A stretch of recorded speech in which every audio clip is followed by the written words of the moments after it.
नमस्कार दोस्तों। आज हम एक नया अध्याय शुरू करने जा रहे हैं। इस अध्याय का नाम है मानव नेत्र तथा रंग बिरंगी संसार। आज हम इसका पहला भाग करेंगे। तो चलिए देखते हैं कि इस भाग में हम क्या जानने वाले हैं। तो इस भाग में हम जानेंगे मानव नेत्र के बारे में और साथ में ही हम जानेंगे दृष्टि दोष को। अब मानव नेत्र की बात करने से पहले चलिए एक सवाल देखते हैं। अब आपने जो इससे पहले वाला अध्याय था प्रकाश, परावर्तन और अपवर्तन, वहां पर एक बात जानी थी कि किसी भी चीज पर जब रोशनी पड़ती है या प्रकाश पड़ता है तो उसका परावर्तन होता है और इसी कारण हम उसे देख पाते हैं, क्योंकि परावर्तित किरण जो होती है वो हमारी आंखों तक आती है। अब सवाल ये है कि जो हमारे नेत्र होते हैं वो इतने खास क्यों होते हैं? आखिर उन्हें पता कैसे चल जाता है? वो किसी चीज को देख कैसे सकते हैं? हमारे हाथ पैर या फिर कोई और अंग तो चीजों को नहीं देख सकता, तो आंखों में कोई तो खास बात होगी जिससे वो चीजों को देख सकते हैं। दरअसल हमारी आंखें जो हैं वो हमें प्रकाश को देखने योग्य बनाता है और यही कारण है कि हम आंखों से चीजों को देख सकते हैं। और क्या आप जानते हैं कि हमारी आंखों को जो सबसे ज्यादा अट्रैक्ट करता है वो कलर है पीला। अगर कहीं पर पीला कलर हो तो वो हमें बड़ी आसानी से और बहुत ही जल्दी दिख जाता है। तो चलिए अब आंख को समझना है कि वो चीजों को कैसे देख सकता है, तो उसके लिए हमें समझना पड़ेगा आंख को। तो यहाँ पर काफी सारी चीजें लिखी हुई हैं। यहाँ पर हमें जिन चीजों के बारे में पढ़ना है वो है क्रिस्टलाइन लेंस, जो हमारी आंखों में लगा होता है, जिसके कारण किसी भी वस्तु की प्रतिबिंब हमारे दृष्टिपटल पर बनती है। उसके अलावा हम बात करेंगे पुतली की, साथ में हम बात करेंगे परितारिका और स्वक्ष्मंडल की, और उसके बाद हम बात करेंगे दृष्टिपटल की, जहां पर बिंब का प्रतिबिंब बनता है। अब चलिए शुरुआत करते हैं जानते हुए कि आखिर जो हमारा स्वक्ष्मंडल है वो क्या होता है। दरअसल प्रकाश एक पतली झिल्ली से होकर नेत्र में प्रवेश करता है। इसी झिल्ली को स्वक्ष्मंडल कहते हैं। अब एक झिल्ली जो हमारी आंखों के सबसे बाहर दिखती है आपको, जिसे आप टच भी कर सकते हैं, उसी को कहा जाता है स्वक्ष्मंडल। इससे होते हुए ही जितने भी प्रकाश होते हैं वो हमारी आंखों तक पहुंच पाते हैं। तो हमारी आंखों पे रोशनी सबसे पहले स्वक्ष्मंडल पर पड़ती है। अब इसके बाद बात आती है परितारिका और पुतली की। परितारिका एक गहरा पेशीय डायाफ्राम होता है जो पुतली के साइज को नियंत्रित करता है।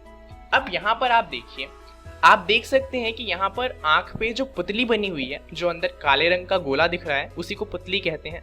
इसका आकार बदलता है और इसका आकार जो बदलता है वो बदलता है परितारिका की वजह से। तो यहाँ पर आप समझ सकते हैं कि परितारिका होगा ये बाहर वाला और जो पुतली होगी वो होगा अंदर का काला हिस्सा। अब इसकी जरूरत क्या है, चलिए इसे समझते हैं। कई बार क्या होता है कि हम किसी ऐसे कमरे में होते हैं जहां पर बहुत ज्यादा रोशनी होती है, तो बहुत अधिक रोशनी की वजह से हम किसी चीज को अच्छे से नहीं देख सकते। तो इसलिए उस टाइम पे जो हमारी परितारिका होती है वो पुतली का आकार कम कर देती है।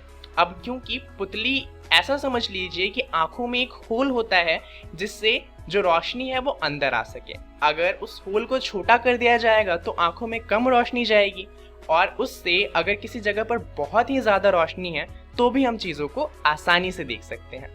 वहीं पर मान लीजिए कि कोई कमरा बहुत ही ज्यादा अंधेरे में होगा, तो वहां पर क्या होगा कि परितारिका का आकार बड़ा हो जाएगा, तो उससे पुतली का आकार भी बड़ा हो जाएगा और क्या होगा कि ज्यादा से ज्यादा रोशनी हमारी आंखों तक पहुंच पाएगी और हम चीजों को अच्छे से देख पाएंगे।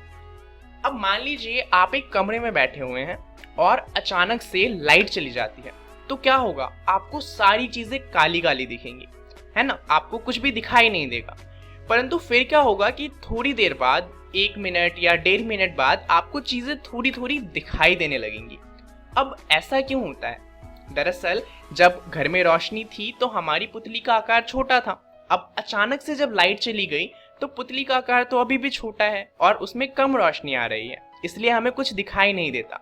परंतु थोड़े समय बाद परितारिका के कारण पुतली का आकार बड़ा हो जाता है, तो हमें चीजें दिखाई देने लग जाती हैं। अब यहाँ पर आपको एक चीज समझ आई होगी कि जो परितारिका से पुतली का आकार बदलता है उसमें थोड़ा सा समय लगता है और यही कारण है कि हमें अचानक से ही चीजें दिखाई नहीं देती, उसके लिए हमें थोड़ा समय चाहिए होता है। अब चलिए एक सवाल देखते हैं जो बड़ा मजेदार है। आप पायरेट को तो जानते ही होंगे।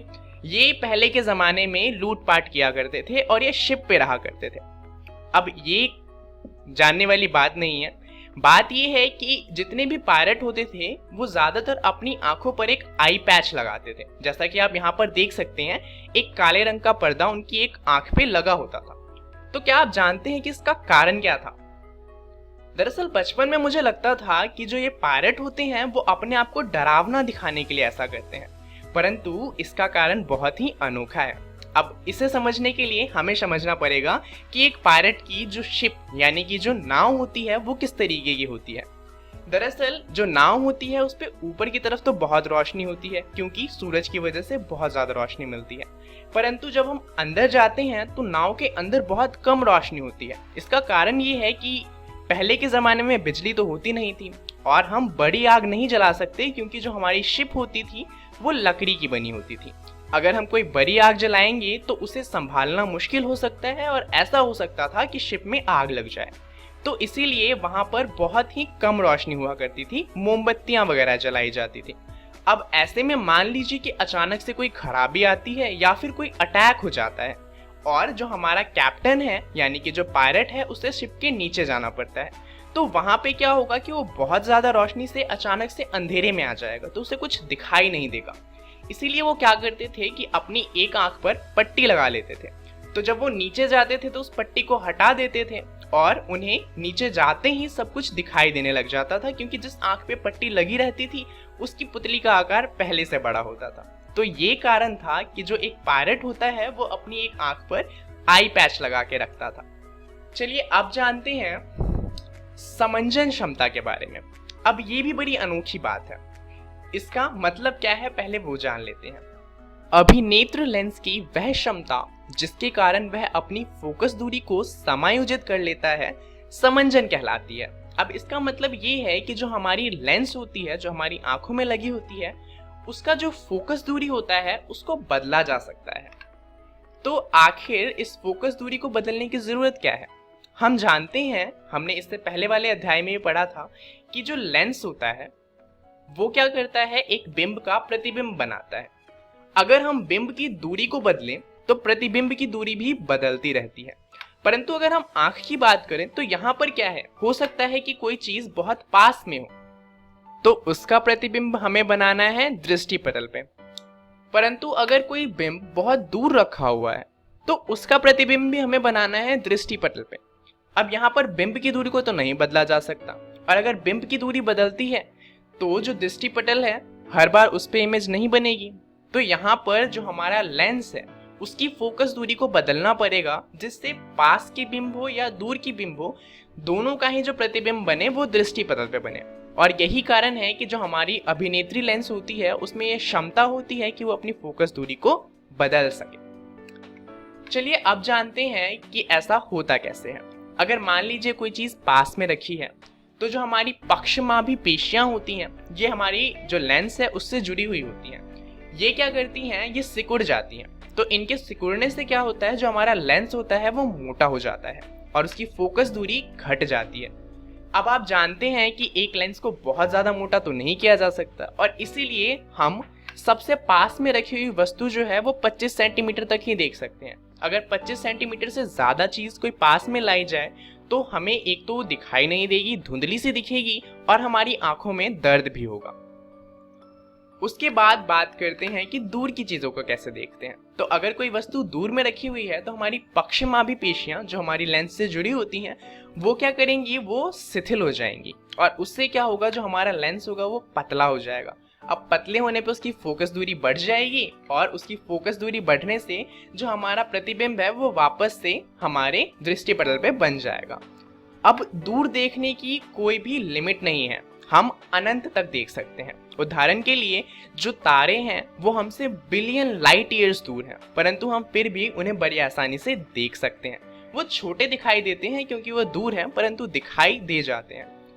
चलिए अब समझते हैं दृष्टि दोष को। दृष्टि दोष क्या होता है? दरअसल ये तब होता है जब हमारी लेंस जो है वो अपनी फोकस दूरी को अच्छे से नहीं बदल सकती, या फिर हमारी आंखों का आकार बड़ा या छोटा हो जाता है। तो उससे क्या होता है कि हमारी जो बिंब की इमेज है वो दृष्टिपटल पे नहीं बन पाती। चलिए देखते हैं कि कितने टाइप के दोष होते हैं। पहला है निकट दृष्टि दोष। इसमें क्या होता है कि हमें पास की चीजें दिखाई देती हैं परंतु दूर की चीजें नहीं दिखाई देती। पास की चीजों का बिंब तो हमारे दृष्टिपटल पे बन जाता है, परंतु कोई चीज अगर दूर रखी हो तो उसका बिंब दृष्टिपटल से पहले बन जाता है। इस दोष को किसी उपयुक्त क्षमता के अवतल लेंस के उपयोग द्वारा संशोधित किया जा सकता है।